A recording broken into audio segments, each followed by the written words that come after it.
పెళ్లి పుస్తకం. నా కోసమే మీరంతా ఆవిడతో మాట్లాడడం మొదలు పెట్టారు.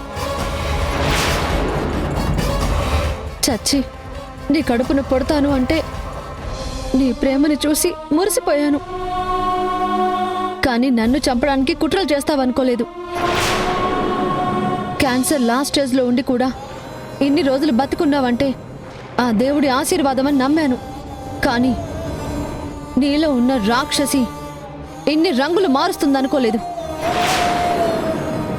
నువ్వు మారిపోయావని అందర్నీ మార్చాను. చచ్చిపోతావని ఆఖరి కోరికలన్నీ ఒక్కొక్కటిగా నెరవేర్చాను. అక్కగా చూసుకుంటాను, అమ్మగా మారతావా అంటే ఎంత పొంగిపోయానో తెలుసా?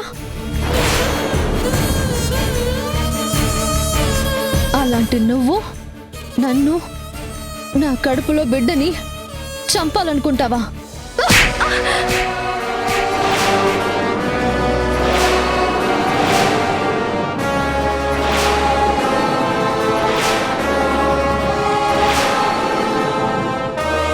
ప్రేమ పంచిన నాకు విషం పెట్టాలనుకుంటావా?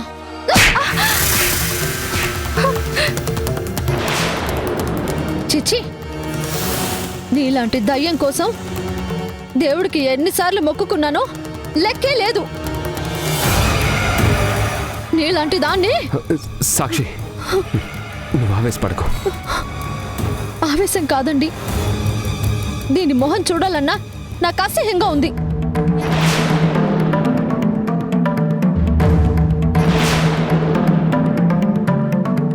కళ్యాణ్ని నమ్మి వచ్చి వాణ్ణే మోసం చేయాలనుకున్న కిలాడి ఇది. దీన్ని మీరంతా నమ్ముతుంటే నాకు మాత్రం మొదటి నుంచి అనుమానంగానే ఉంది. ఇప్పుడు ఈ అమ్మగారి నిజస్వరూపం బయటపడింది.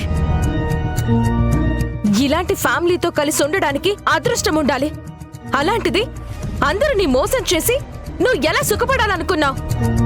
నువ్వు మాత్రలు వేసుకోవడం లేదని తెలిసినప్పుడే డాక్టర్ దగ్గరికి వెళ్లాల్సింది. అప్పుడే నీ బాగోతం బయటపడేది. మా కళ్లకు గంతలు కట్టి నువ్వు తప్ప ఎవ్వరూ కనపడకుండా చేసావు పాపిష్టిదానా. మొదటి నుంచి దీని ఓవర్ యాక్షన్, ప్రేమ, పలకరింపులు అన్ని చూస్తేనే నాకు చిరాకొచ్చేది. పోయే ప్రాణం కదా, ఇలాగ ఉంటుందేమో అనుకున్నాను, కానీ ఎంత పోయే కాలం బుద్ధులు ఉంటాయనుకోలేదు. కుక్కతోక నీ బుద్ధి ఎప్పటికీ మారువని నిరూపించుకున్నావు. నిజంగా నువ్వు క్యాన్సర్తో ఎక్కడ పోతావో అని పుట్టింటికి తీసుకెళ్లి ట్రీట్మెంట్ చేయించాలనుకున్నాను. హే, నీకోసం సాక్షి ఎన్ని త్యాగాలు చేసింది, ఎన్ని మాటలు పడింది. పాలు పోసి పావుని పెంచుకున్నట్టు నీకు సేవలు చేస్తే ఆఖరికి తననే చంపాలనుకున్నావు. నీలాంటిది బ్రతకడం అంటే నిజంగా భూమికి భారమే. మా అమ్మ అని లైఫ్లో పిలవకూడదు అనుకున్నాను, కానీ మా అమ్మకి నువ్వు చేసిన హెల్ప్ చూసి చాలా ఇంప్రెస్ అయ్యాను. కానీ అదంతా డ్రామా అని ఇప్పుడే తెలుస్తుంది. చెల్లికి చూడు, ఎంత మంచి అమ్ముందో. నువ్వు ఉన్నావు బ్యాడ్ మమ్మ. నీకు క్యాన్సర్ లేదంటున్నావు, కానీ నిజంగా ఉంటే బాగుండు. నీ వల్ల మాకు ఏ ప్రాబ్లం వచ్చేది కాదు. ఇంకా చాలు.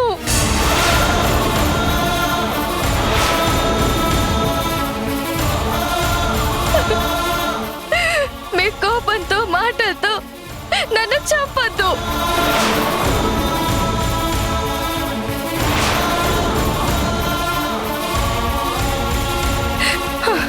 నేను చేసిన తప్పులకి ఎవరిని క్షమాపణ అడిగే అర్హత కూడా నాకు లేదు. నా చావుని ఎరగా వేసి ఇంటికొచ్చాను. ఇప్పుడు అదే అబద్ధాన్ని నిజం చేస్తాను.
చాలా బాగుంది.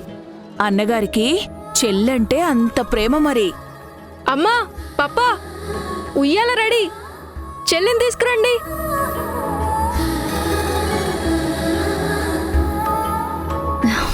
తల్లి, నీకోసం మీ అన్నయ్య ఉయ్యాల డెకరేట్ చేశాడు చూడు. అవును చెల్లి, ఈరోజు నీకు ఉయ్యాల ఫంక్షన్ కదా, అందుకే మొత్తం నేనే చేశాను. సాక్షి, పడుకోబెట్టు.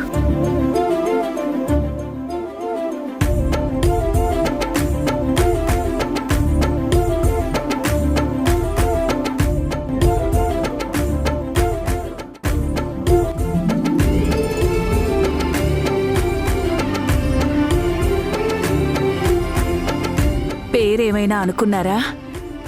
వాళ్ళ అన్నగారు ఏదో సెలెక్ట్ చేశారంటమ్మా. చెప్పండి సార్, ఎందుకు ఆలస్యం? నా చెల్లి కోసం నేను సెలెక్ట్ చేసిన పేరు సారిక. సారిక బాగుంది సిద్ధు. సాక్షి, సిద్ధు, సారిక బాగుందిరా. మీ ముగ్గురు ఒకే లెటర్ వచ్చేలా పెట్టుకున్నారా? డోంట్ వరీ డాడ్, నెక్స్ట్ తమ్ముడు పుడితే నీకు మ్యాచింగ్ పేరు పెట్టుకో.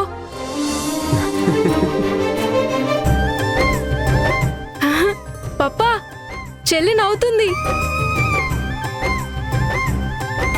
చెల్లి నవ్వుతుంటే చాలా బాగుంది కదమ్మా. ఆ నవ్వు వెనక ఎన్నో కష్టాలు కన్నీళ్లు ఉన్నాయి. అన్ని ఆటంకాలు దాటుకుని వచ్చింది కాబట్టి ఈ బోసి నవ్వులు చూస్తూ మనమందరం సంతోషంగా ఉన్నాం. నిజమైన ప్రేమకి అసలైన ప్రతిరూపం నా బంగారు తల్లి. చాలు పప్పా, అంతసేపు చూడకు, మా చెల్లికి దిష్టి తగులుతుంది. అమ్మమ్మ, గుమ్మడికాయ, ఉప్పు అన్ని రెడీ చేసుకోండి. ప్రేమతో చూస్తే దిష్టి తగలదు సిద్ధు. ఈ ఇంట్లో నుండి దిష్టి బొమ్మలు, దుష్టగ్రహాలు అన్నీ దూరం అయిపోయాయి. ఇక మన కుటుంబానికి అంతా శుభమే. నేను మా వారిలా ఒకరినొకరు అర్థం చేసుకుంటూ కష్ట సుఖాల్లో తోడు నీడగా సంసారంలో ప్రతి పేజీని పంచుకోవడమే నిజమైన పెళ్లి పుస్తకానికి అర్థం.